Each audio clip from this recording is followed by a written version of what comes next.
Well, I think that's why Mark Brunell has to be a consideration if Sanchez gets off to a bad start. But that's another problem with the mindset of this organization, the brass.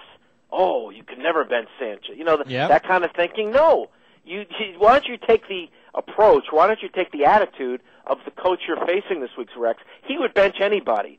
Now, Brady doesn't deserve to be benched probably ever, but I'm just saying that anyone else, he would bench him. He'd pull them. The Jets have this attitude that this guy is a sacred cow, and you can't do anything to him. No, Mark Brunell, you think about the formula we're talking about. People say, oh, he's 41, blah, blah, blah. He can still throw the football, and he's very smart. And if you want to run the ball and play defense and special teams, this is a guy that will get the ball out quickly and get into the hands of the playmakers and make good decisions. Forget about his age for now. I'm willing to give Sanchez, more time here, but if they're getting off to a bad start in New England, they have to consider it, but you wonder if they ever would consider it because they have this mindset, oh, we can't do that to Mark. Yes, you can if you're really thinking about it objectively. No, we know what happened his first season. If they were ever going to sit him, they would have done it his rookie season. And they're never going to do it. Whatever the case is, it's just a very weird mindset that they have with this kid. And look, I like Sanchez. I've really defended him a lot. But it's just getting to the point where he's not getting any better. And again, I'm not necessarily blaming him either. He should have the whole strategy should have been let's bring this along a lot slower. He's never going to be Tom Brady, Aaron Rodgers. Though he's just never. And that's okay. You don't have to be this. So who is he? Well, that's the hard thing. It is hard for me to figure out who he is. He's probably Jason Campbell, which means that you have to really manage the game. You have to take. You know that college coach that scouts are sometimes critical of quarterbacks from his system. By the way, Aaron Rodgers played for him. Jeff Tedford. He just manages his quarterbacks, and sometimes they get overrated like Kyle Bowler. Mm-hmm. But he just manages the game to the nth degree with the quarterback. The Jets need to go back to that. They can't make this guy into a gunslinger. People say, hey, Brett Favre takes chances. Well, Brett Favre, while he threw a lot of picks, also threw the most touchdowns in NFL history. If Mark Sanchez was doing that, where, hey, he threw a bad pick, well, he took a chance, but he's not lighting it up as far as throwing touchdowns. So, Tony Romo gets that criticism too, but he throws a lot of touchdowns. Sanchez isn't doing that. So you can't say he's a riverboat gambler because it doesn't work. If he threw 4 TDs and 4 picks, fans might say, you know what, he's a riverboat gambler. But that doesn't work for him. He's not putting up big numbers as far as touchdowns. All right, last thing, Dan, and that is another problem I think this team has, and that's their identity. At least a couple of years ago, even though it was a boring offense, they had an identity. It was we're going to run the ball, and they were successful at it. So that's the thing that people kind of forget is they were kind of boring, but they were successful at it, and they let their defense and special teams win games. And when it was necessary in the playoffs, when Sanchez did get some experience, he made some plays. He didn't throw the ball 35 times in those playoff games. He just made plays when he was supposed to make plays. But they were running the ball then. It's easy to say that now. They're not running effectively. You could say to the Jets coaches, why aren't you running more? And they would say, you're not getting anywhere. Yeah, well, again, as we have said before, that's because they're bailing out on the running game. I don't want to hear any more of this crap about, Sean Green. I don't want to hear that. There's no offensive line. There's no holes. Don't tell me Sean Green ain't playing. But see, that's the problem, Dan, is they got a guy who is a between the tackles running back that needs to get the ball 20 to 25 times a game to wear down the defense. And if they're not going to employ that strategy with him, why is he in there? There are beat writers calling for Joe McKnight to become the starter. Well, under this offense, that's probably not a bad idea. That's the offense they have. They have a passing offense now.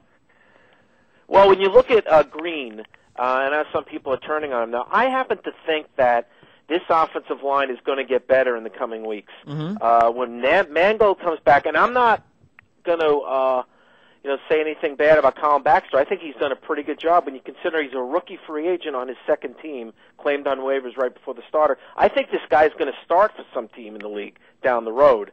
Obviously not the Jets because they have Mangold here for many years to come, but I think Colin Baxter's done a pretty good job when you consider the circumstances. So when they get Mangold back, And I think Wayne Hunter has improved the last 2 weeks. I really do, especially I don't think Wayne Hunter, when you look at the problems in Baltimore, not many of them came from Wayne Hunter. Oh, that's good. So I think he's getting a little more comfortable.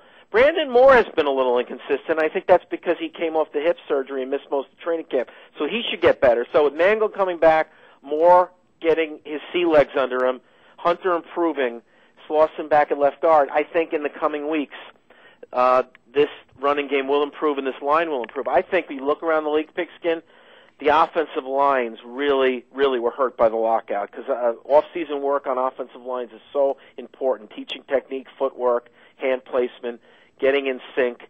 And Bill Callahan and other offensive line coaches had no time in the off-season with these lines. So I do think, when Mangold comes back, this still can be a pretty good line. They still will be able to run the football.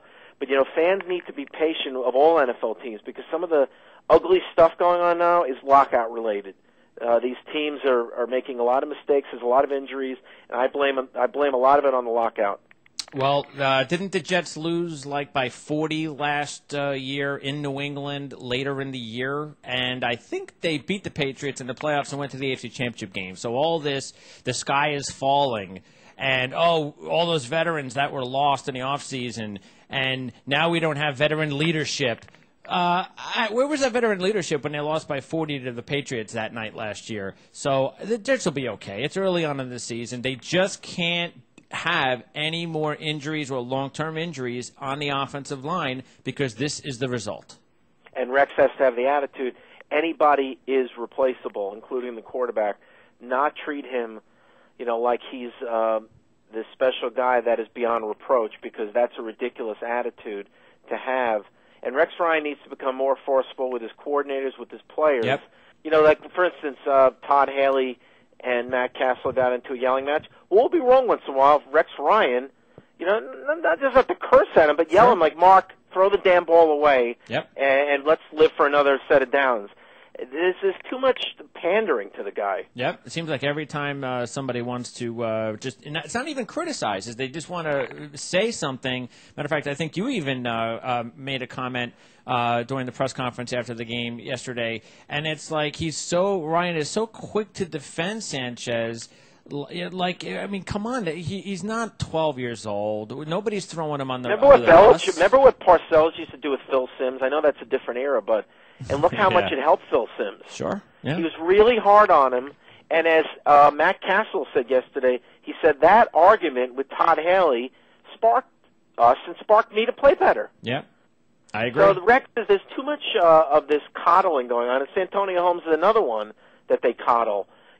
Rex says no way anyone would ever say, Santonio, please don't go to the media demanding the football. They're so afraid of this guy going down the wrong path that they continually kiss his you-know-what. Yeah, well, we'll see what kind of a problem it is. I don't know. What do you think about this week? You think it's, again, too soon for them to change things? Or with Mangold coming back, you think that'll make all the difference? Well, I don't know what Mangold you're going to get. I think the Jets can win the game, but I'm very hesitant to say that right now based on what I've seen the last 2 weeks. I think that when you look at the Patriots, I think the Jets will go with something similar to what they did in the playoffs with that coverage approach. Like I said before early in the show, the Jets did a really nice job on Joe Flacco.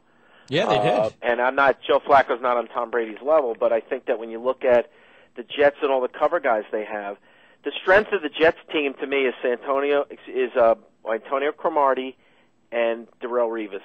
When you look around the league at so many teams that are so awful against the pass, and I know Cromartie had the rough game in Oakland, but the Jets are very fortunate to have those two guys.